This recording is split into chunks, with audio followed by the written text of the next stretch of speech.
Certain bacterial structures can be examined using stains specific for the structure. Endospores are produced by several genera, such as Bacillus and Clostridium, and can be identified by the endospore stain. Endospores and intracellular inclusions, such as lipids or velutin, don't stain in the gram stain. We will be working with a previously made fixed smear of the genus Bacillus. Cover the smear with a small piece of paper towel to prevent it from drying out. Endospores are difficult to stain, so heat will be used to drive the stain into the endospore. Place the slide on a boiling water bath. Cover the paper towel with malachite green. Steam the slide for 5 minutes. You may need to stain the slide longer depending on the reagents used in your lab. Add more stain as needed to keep the paper towel covering the slide wet. Use forceps to gently lift the paper towel from the slide. Discard the piece of paper towel properly.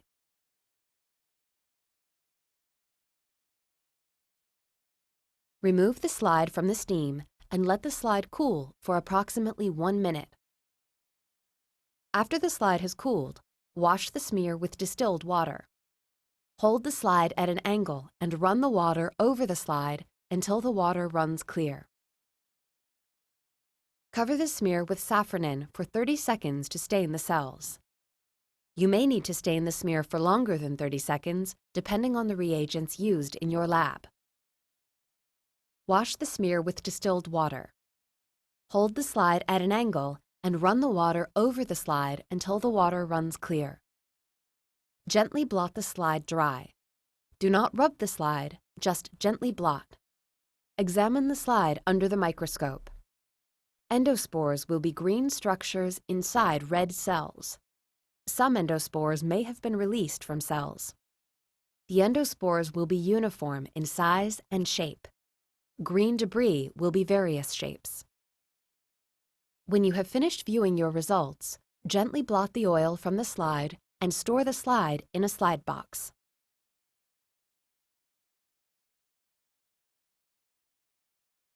Bacterial capsules are not usually visible by simple staining, but can be seen using negative staining procedures.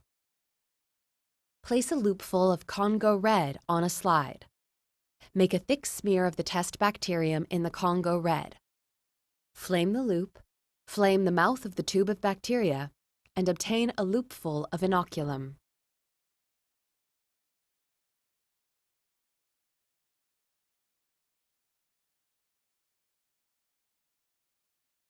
Make an emulsion on the slide with the bacteria and the Congo red.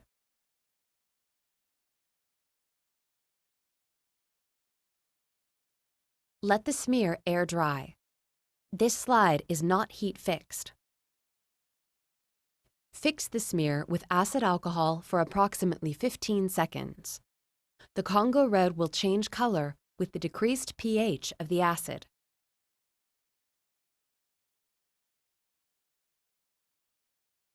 Wash the smear with distilled water until the water runs clear.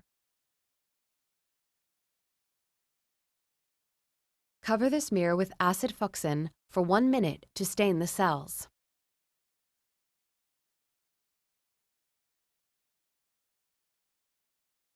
Wash the smear with distilled water. Gently blot the slide dry. Do not wipe, just gently blot the slide. Examine the slide under the microscope. The Congo red is a negatively charged dye, and the bacterial surface is also negatively charged, so the dye is repelled. The background stains a dark color, and capsules will be visible as a white halo around a red cell. Using the acid fuchsin stains the cell red, but not the capsule. The capsule remains as a clear boundary surrounding the cell against a dark background. When you have finished viewing your results, gently blot the oil from the slide and store the slide in a slide box.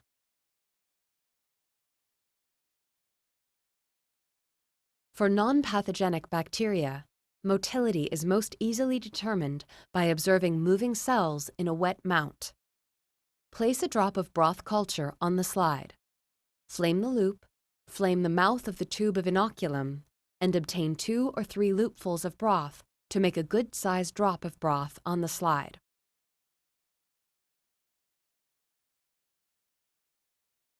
Gently lower a cover slip onto the broth. On another slide, make a culture on a solid medium. Flame the loop and place 2 or 3 loopfuls of water on the slide. Flame the loop again and obtain a loopful of bacteria from the plate. On the slide, make a thick suspension of bacteria in the water.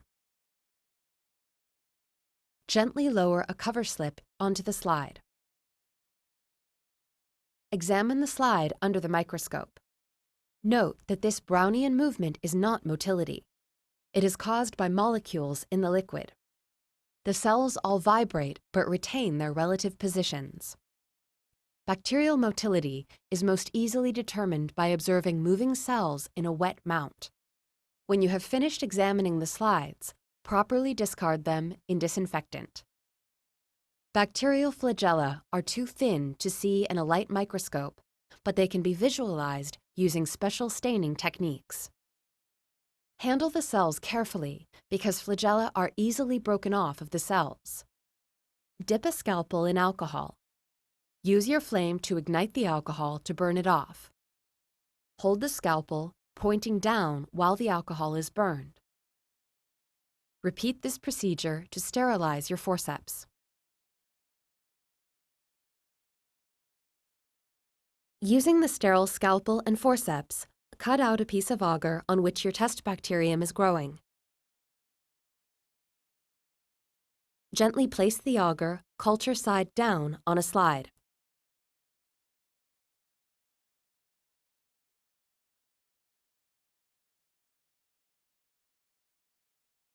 Then, carefully remove the agar from the slide and put the piece of agar back into the Petri plate.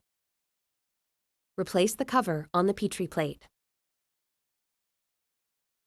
Sterilize the scalpel and forceps before putting them down. Sterilize the instruments by dipping them in alcohol and passing them through the flame. Let the slide air dry, but do not fix it. Cover the slide with flagella mordant for 10 minutes. The mordant will adhere to the flagella, making them appear wider. Gently rinse the slide with distilled water. Allow the slide to air dry. Do not blot it. Examine the slide under the microscope.